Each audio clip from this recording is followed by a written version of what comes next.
BRUCAST is back, baby.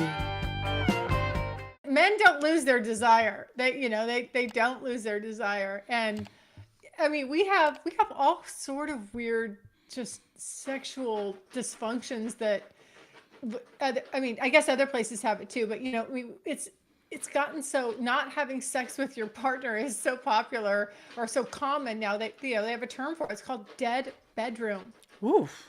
Okay. Yes, it's called, yeah, this is a commonly used term. People say, I'm in a dead bedroom situation. That means there is no sex going on. It's just like, what?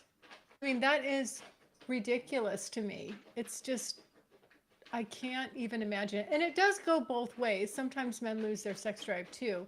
But I find that, again, just from doing this show and being a woman and talking to other women and getting feedback, it tends to lean more towards women who want, to just sort of stop being sexual. And I don't get it. I don't understand it. I kind of think, I'll be honest with you, I really feel like a lot of it is because they don't know, like I said, how much pleasure and how good sex can feel when you're having it with the right person and really connecting. And that takes self-awareness. It really does start with women being able to explore and having a safe space and being comfortable enough to do that.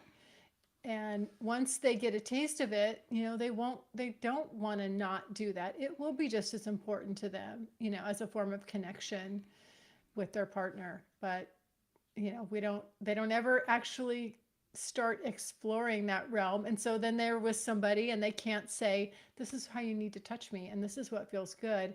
And so for them, to their experience, sex is not that great. And that's why they have no problem just not doing it anymore once they snag someone. So you need to understand yourself in order to tell your partner how to touch you and how to make it feel Yeah. great. So something that I was curious about, you said that you learned, like one of your bucket list items was to learn how to squirt. So that's a Hmm. technique, or that's something that you learn. I didn't know that. Yeah. Yeah.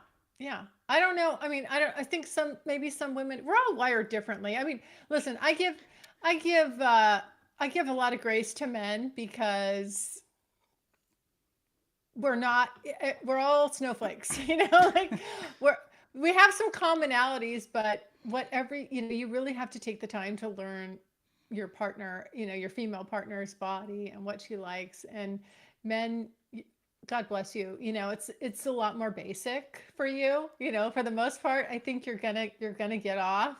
For women, it can be a lot harder. And that can be frustrating, when you really want to have an orgasm and you can't, or you want it to feel good and it doesn't. And again, when we grow up with a society that doesn't promote open dialogue about this, and also women really taking the time to understand their bodies, and but the good news is we have so many more pleasure zones than men do. We can have a G spot orgasm, a clitoral orgasm, an A spot orgasm.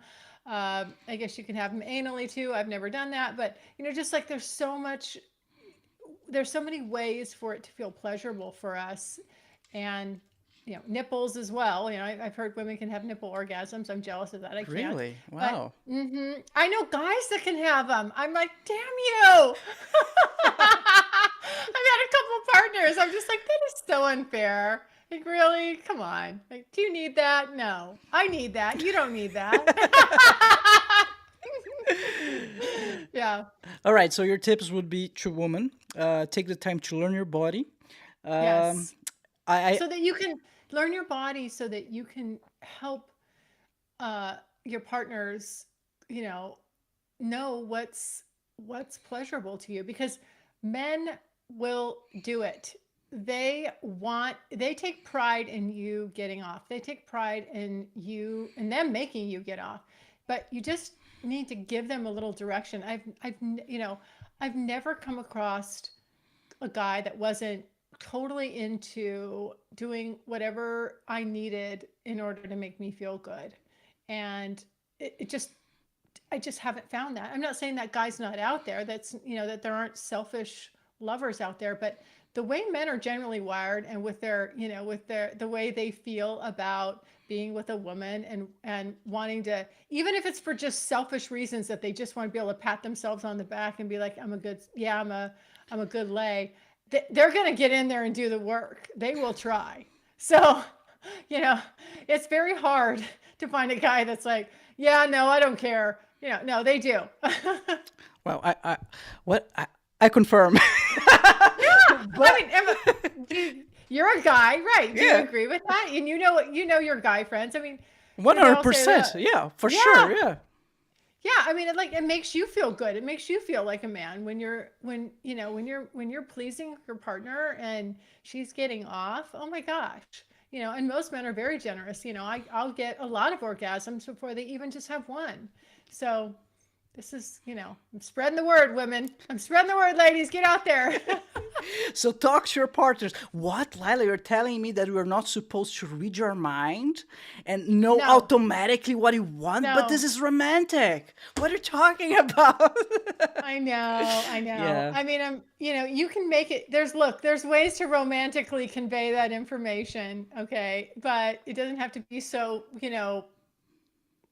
sterile. There's ways to do it romantically, but you got to give guys a clue. And I'll tell you, what really solidified this for me is that the one thing I wanted to do was have a threesome. And I'm not bisexual. I don't consider myself bisexual, but I think women are beautiful. And I think I love touching boobs. Boobs are great. Now I get the thing. Like, I understand when I first touched my first set of boobs, I'm like, oh, I get it. I get why men love these so much. It's relaxing, actually. It's kind of very relaxing.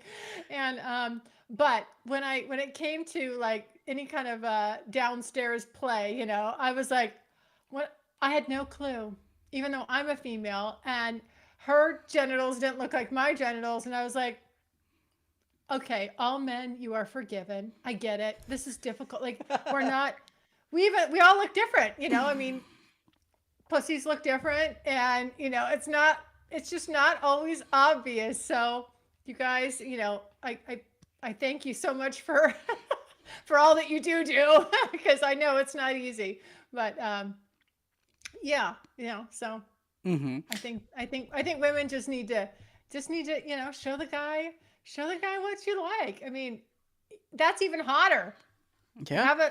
Just have him watch you. Just make him sit there. That's always fun to do. Like, just tell him to sit there, sit his ass down in a chair, take control, and just tell him he just has to watch. He doesn't get to touch. You're going to drive him crazy.